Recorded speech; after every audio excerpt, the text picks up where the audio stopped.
नमस्कार। आज हम फैराडे का जो फेमस एक्सपेरिमेंट है मैग्नेट और कॉइल के साथ वो करेंगे। तो मेरे पास यहाँ ये गैल्वेनोमीटर है और इसे मैंने इस कॉइल से कनेक्ट कर रखा है। कॉइल को मैंने एक टॉय कार के ऊपर चिपका रखा है और मेरे हाथ में यहाँ ये नियोडाइमियम के स्ट्रॉन्ग मैग्नेट्स हैं। तो अगर मैं ये मैग्नेट्स को इस कॉइल की तरफ लाऊंगी तो देखिए क्या होगा। आपको दिख रहा होगा कि गैल्वेनोमीटर में डिफ्लेक्शन आ रहा है। तो एक बार और गौर करिए, कॉइल हमारी स्थिर है और मैं मैग्नेट को मूव कर रही हूं तो गैल्वेनोमीटर में डिफ्लेक्शन आ रहा है। इसका मतलब ये कॉइल से एक करंट फ्लो हो रही है और ये तभी हो सकता है जब कॉइल के इलेक्ट्रॉन्स को कोई फोर्स एक्सपीरियंस हो और वो चलने लगे। अब मैं ये मैग्नेट को फिक्स कर देती हूँ। तो ये मैग्नेट को मैंने पकड़ लिया है और अब हम ये कॉइल को मूव करेंगे। तो ये देखिए, मैं कॉइल को मूव कर रही हूँ और फिर से आपको गैल्वेनोमीटर में डिफ्लेक्शन दिखाई दे रहा होगा। मतलब फिर से ये कॉइल के थ्रू करंट फ्लो हो रही है।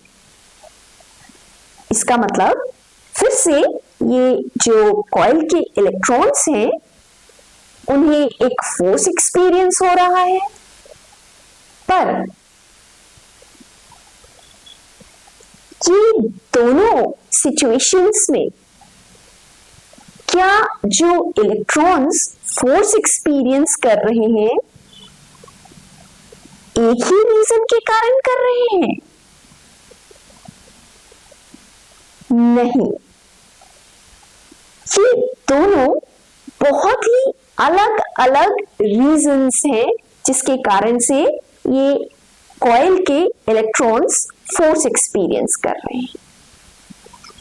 इस वक्त मैग्नेट फिक्स है और कॉइल को मैं मूव कर रही हूं। तो जो कॉइल के इलेक्ट्रॉन्स हैं वो मूव हो रहे हैं क्योंकि उन्हें कॉइल के मूवमेंट के कारण से एक मैं वेलोसिटी प्रदान कर रही हूं और ये मूव होते हुए इलेक्ट्रॉन्स इस मैग्नेटिक फील्ड में लॉरेंस फोर्स एक्सपीरियंस कर रहे हैं जिसे हम QV क्रॉस B की तरह जानते हैं। यहां मैग्नेटिक फील्ड, क्योंकि मैग्नेट फिक्स्ड है, टाइम के साथ चेंज नहीं हो रही है। पर जब मैं ये कॉइल को फिक्स कर रही हूं और मैग्नेट को मूव कर रही हूं तो क्या हो रहा है? इस वक्त जब मैं मैग्नेट मूव करती हूं तो जो मैग्नेटिक फील्ड है वो टाइम के साथ चेंज होती है और इसके कारण से ये time varying magnetic field space में एक इलेक्ट्रिक फील्ड क्रिएट करती है। जहां ये कॉइल है वहां पर भी ये इलेक्ट्रिक फील्ड क्रिएट कर रही है और इस इलेक्ट्रिक फील्ड में जो इलेक्ट्रॉन्स है कॉइल के वो एक्सपीरियंस कर रहे हैं एक फोर्स जिसके कारण से वो चलने लगते हैं और कॉइल में एक करंट प्रोड्यूस होती है।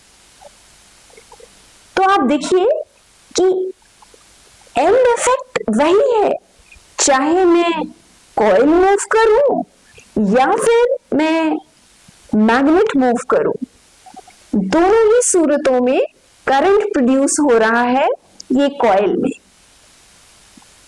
पर दोनों के कारण कितने भिन्न हैं, और इसी स्टडी से आपको सुनकर अच्छा लगेगा कि थ्योरी ऑफ रिलेटिविटी का जन्म हुआ था। धन्यवाद।